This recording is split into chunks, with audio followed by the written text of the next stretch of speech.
What did you talk about for attendance? Or do you want to just, I can wait till you talk to the class. Yeah, it's not that it would be better. Mind-blowing, but it's as Mr. Lund described it, it is just a data point and not necessarily like a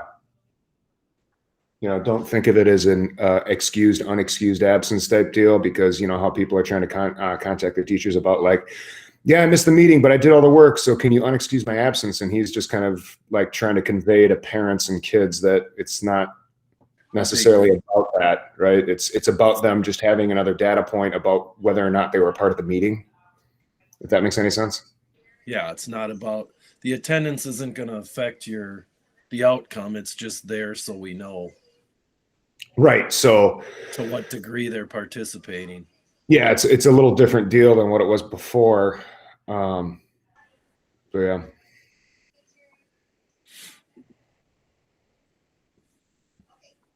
All right. Well, I'm gonna hop right to it here. I am Mr. Pieper. This is U.S. History B. Mr. Winters is here too. He is way better versed in American history than I ever have been. So he's going to be the lead on a lot of these different things. So if you have any questions, make sure that you convey them directly to him. Complete lie, but my information does come from Pieper, so I can help. So it is largely going to be lies. Perfect. All right. Before I forget here, can everybody see my screen? You guys can see this?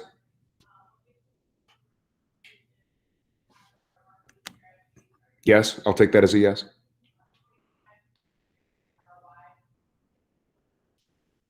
Bueller? Yes. All right. We are in U.S. History B. For the most part, everybody should have this access code already, and everybody should be in Schoology already. Now, if you have any questions regarding class, typically the best way has been for you to just email me, but you know, Schoology message works through my email anyway, so that should work pretty well there. I don't know why I haven't changed this. This is not, this is my office phone number, and that really doesn't help when we're distance learning. So probably make my mobile number available if there's anything that you need to talk about or talk you through any assignments or anything like that. So as a lot of you know already, our U.S. history courses here at Farmington High School are organized thematically. So what the rip does that mean? Well, it means that we aren't going to be covering topics just in a chronological fashion, starting with, 1776 and then just rolling through to modern day. We are going to be covering a load of different themes. So it's going to look a little something like this, particularly for U.S. History B. So U.S. History A was all about the American dream and American experience, but U.S. History B is more about expansion and influence. And then we'll finish up with the last, I'd say somewhere between a quarter and third of the class dealing with the Industrial Revolution slash the rise of industry. So I'm really hopeful that we will be back in school in some capacity, hopefully by the end of the trimester here. So I'm kind of keeping this end of the trimester stuff kind of loose because there is a big group activity that I like doing at the end there either way. So week one, we're going to start out with foreign policy. We're going to deal with, we'll talk about the spectrum here in a little bit. You already have a quiz coming up next week in something I call bigger chunks and some terms dealing with foreign policy, but we'll get to that here in a moment, but not yet. You are the green color in classes here. So since we are third hour and odd, anything green coming up here is when we are going to be meeting. I really wanted to give you a Google Meet link that was consistent for all of these dates. So I'll probably start that up next week, considering it's more of a Tuesday, Thursday thing for this class moving forward. Mr. Pieper, Mr. All Pieper, right. quick note. Mhm. So when we do quizzes, are we going to meet first, or are you just going to push them out? So I was thinking that we would just take them in the first part of class, but you and I can talk, Mr. Winters, about how you want that to look, because I was thinking if we met, you could maybe do a breakout group for me, maybe. Yeah. But I don't know. Maybe that wouldn't work for the rest. We can figure it out. Okay. Well, yeah, maybe you and I will have to just walk through that to see if we can figure out how that works. Or I'll just send, I can send out a meeting too. So, okay, thanks. Okay. So what we're going to talk about today, and this is not going to go very long, folks. Typically, you know, I'm assuming that on average, these classes will go, I don't know, half hour. I want to be able to check in with you. I want to be able to answer any questions that you have about assignments and scope and sequence and what we're talking about and what we're doing. I'm not going to come on here and lecture for an entire 90-minute deal. If it ever is a lecture, typically I will put that on YouTube and have you just kind of watch it and then have questions that go along with it. You know, what I want this to be is more of like a check-in to make sure that you're just kind of checking in. We're making sure that everything's okay and that you are aware of what the schedule is moving forward. So yeah. So that's what class is going to be like. I think you heard us talk about attendance. Mr. Winters and I are going to mark you absent if you're not in the Google Meet on that particular day. And like I said, it's not a punishment or anything, or going to go against your grade, or you're not going to get points knocked off for being absent. It's just more of a data point, making sure that we know who is attending and who isn't. Kind of from a welfare, like just making sure that everybody is okay perspective as well. You know, if we see that you're missing from multiple classes, you know, a week, you know, we want to make sure that everybody's okay, that we should probably check in and make sure that that you're doing okay. Okay. So, you know, I'm already getting emails about kids saying, hey, I know I wasn't at that class, but can you unexcuse me? Well, I can't do that. I can't unexcuse you from it. If you're not there, I'm going to mark you absent. And, you know, I have made mistakes about this already. Like I accidentally marked somebody absent just yesterday. But they emailed me and I fixed it. I was able to fix the attendance about whether or not they were there or not, but I can't fix the excused versus unexcused stuff. Okay. So in a moment, but not yet, I'm going to get a little information from you regarding this Google form here. This is just contact information, stuff that I want to know about you, that stuff. So we'll move forward with that here in just a little bit. We'll take a look at Schoology. You should know that Schoology should be your first resource about when stuff is due. I'm going to be much more proactive this trimester about putting due dates up on Schoology and making sure that that's where you're going to see when stuff is due.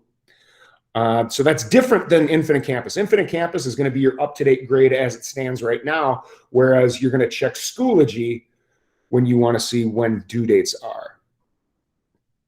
I'm going to introduce new terms to you here because you're going to have a quiz already coming up on Friday with some terms.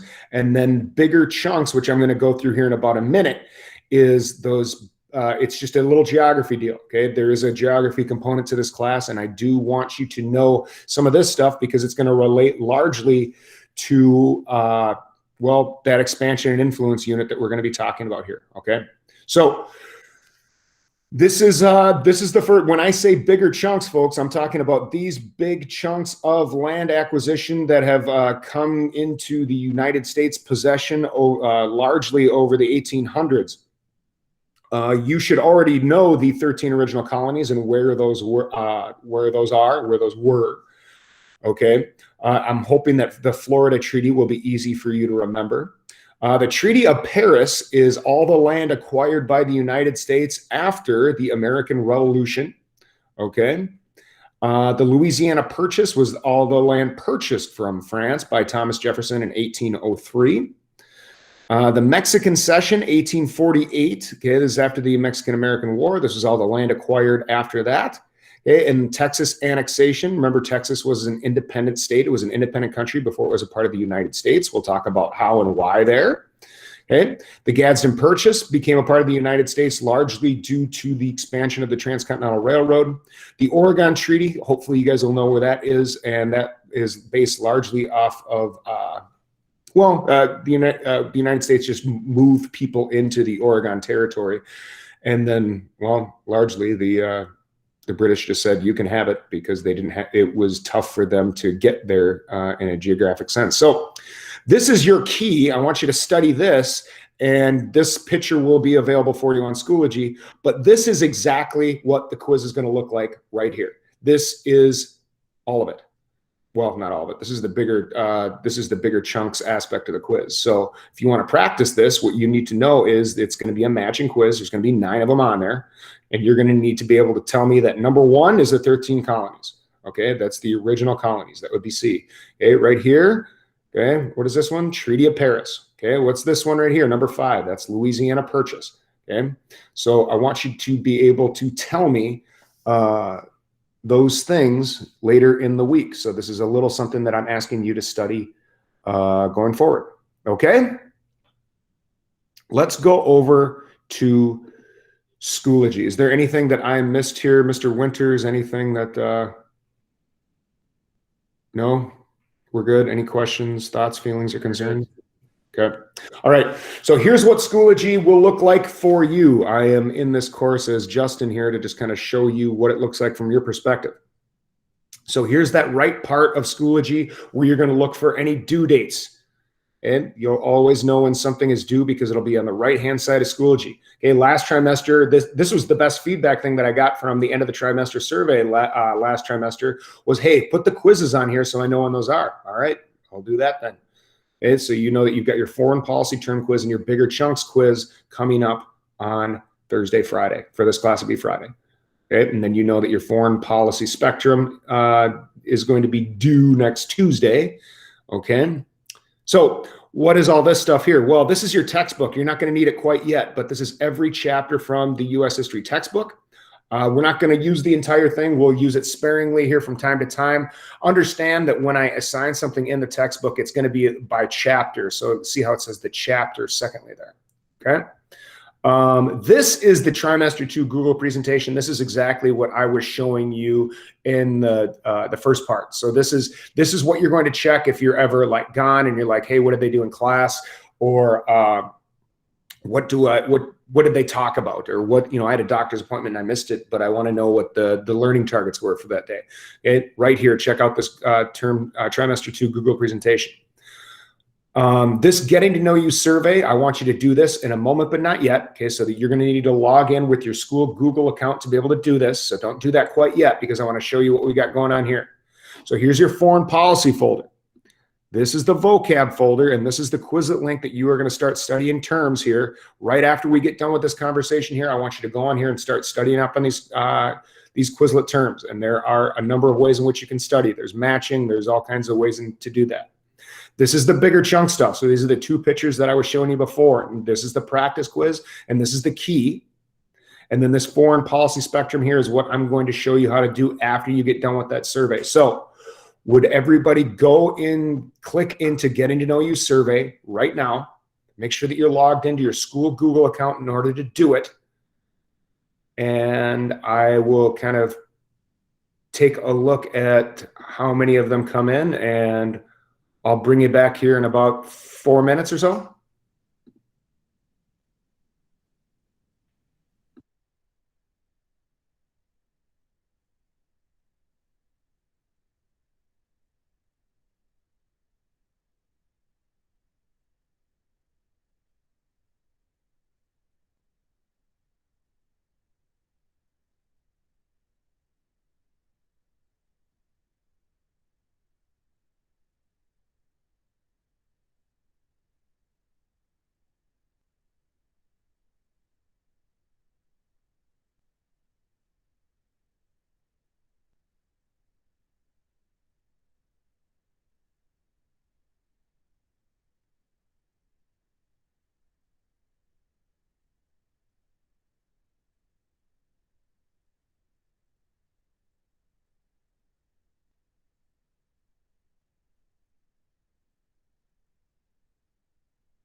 Okay, I'm seeing those results kind of pour in here. That's great. I am going to start on the next portion of this. So as I was saying before, I'm always going to record these sessions so that you can go back later if there's like something you're confused about or you want to watch the directions again. I will post them. I'll put them on YouTube, and then I'll put them under updates on Schoology so that you can go back and look at those, okay? Good. I am going to present again.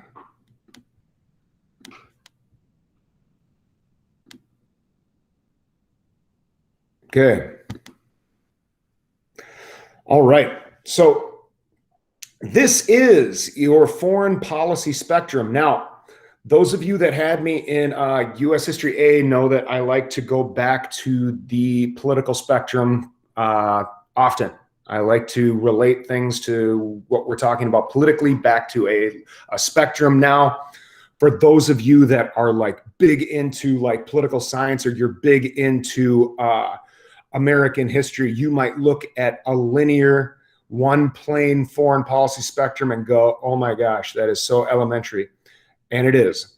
But for the most part, and what we're talking about in here, this will work just fine, okay? So here's what I want you to understand. The big learning target here for doing this activity is I want you to understand that over the course of United States history, the United States has had a different role in the world, meaning we have had some parts of our history in which we've been completely isolationist. We've been like Matt Damon in The Martian. We are by ourselves. We don't want anybody coming into our borders. We don't want anybody going out of our borders. We don't want to really trade with anybody. We just wanted to be isolationist, like China has been for a bulk of their history, like closed door, nobody coming in, nobody going out. We don't need to trade. We're fine by ourselves. Okay. Versus this side of the spectrum, which is, this is Biff from Back to the Future, for those of you that don't know. And Biff from Back to the Future was a bully to Marty McFly in the movie Back to the Future. Now, he was up in his face. He was always bullying him around. And I want you to think of a country as operating as such.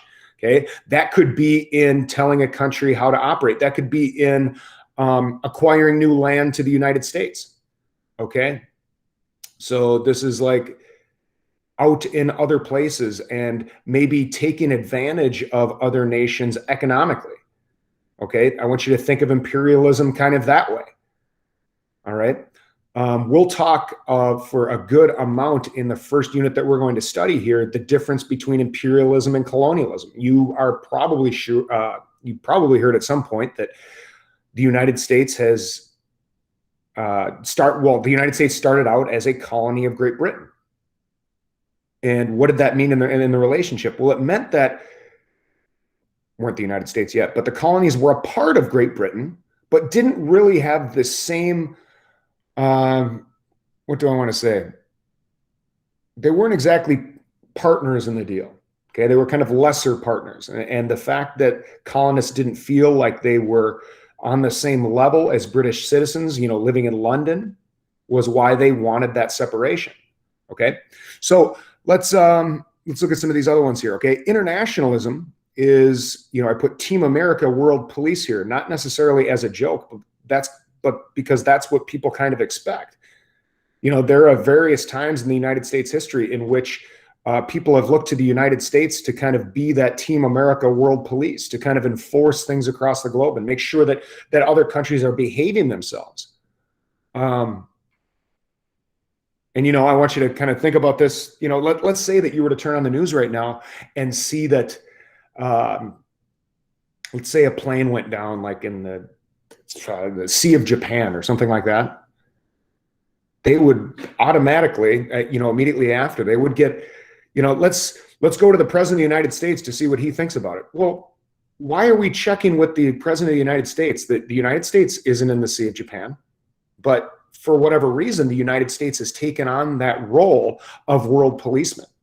Back when, back in the day when Mr. Winters and I were just little stinkers, who would they check with if something like that would have happened? They would have checked with the UN. They would have checked with or some other supranational organization, NATO, to see how they're going to handle it, or to see if they can help out in any capacity. But the United States has kind of become that role of world policeman. So I want you to kind of consider that.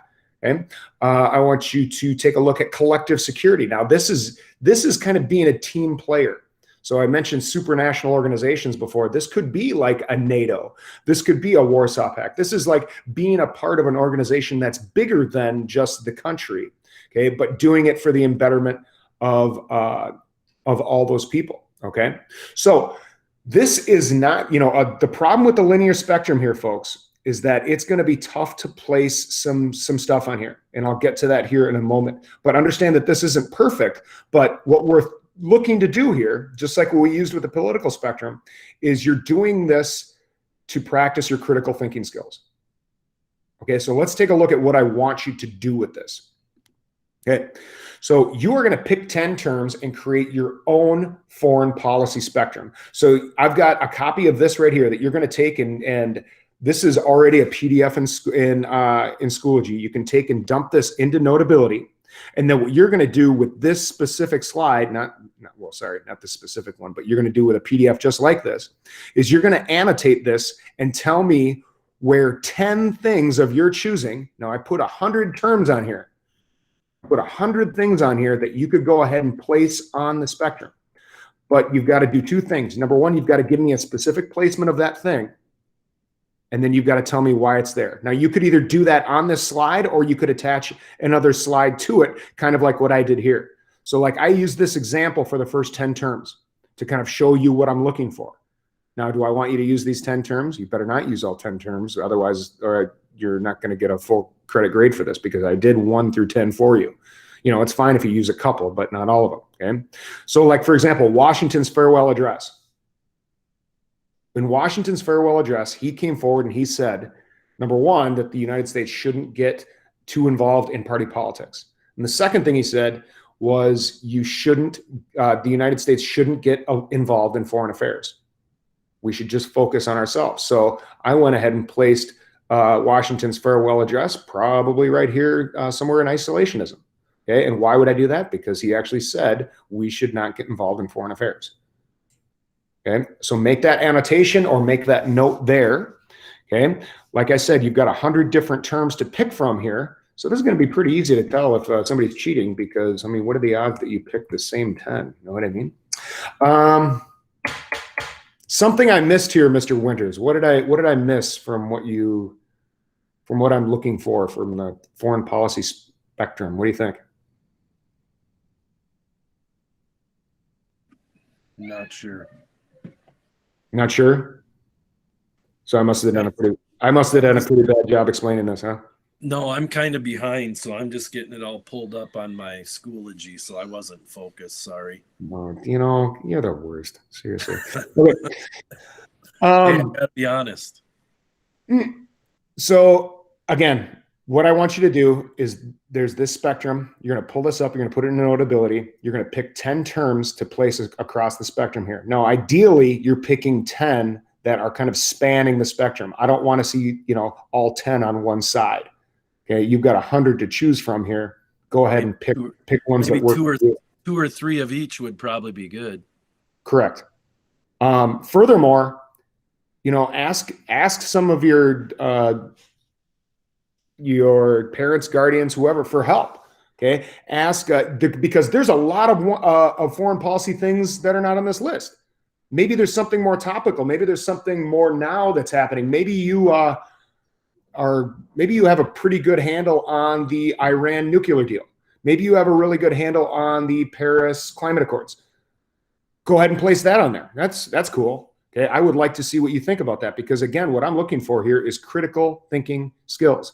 Okay, the big learning target that I want you to understand here is that the United States hasn't always been imperialist. It hasn't always been isolationist, but we've kind of gone back and forth on the spectrum as time has gone on. We've gone back and forth on the spectrum just the last 4 years.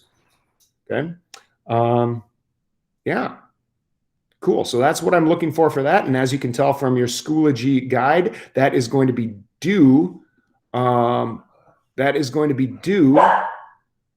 Sorry, my dog is barking. Next Tuesday. Okay, so next Tuesday. Any questions about that? My dog has questions. She wants to go outside. I guess I had to take the dog because Christine's on an important work phone call. So not that you guys aren't important, but I had to take the dog. So sorry, she's going outside. One sec.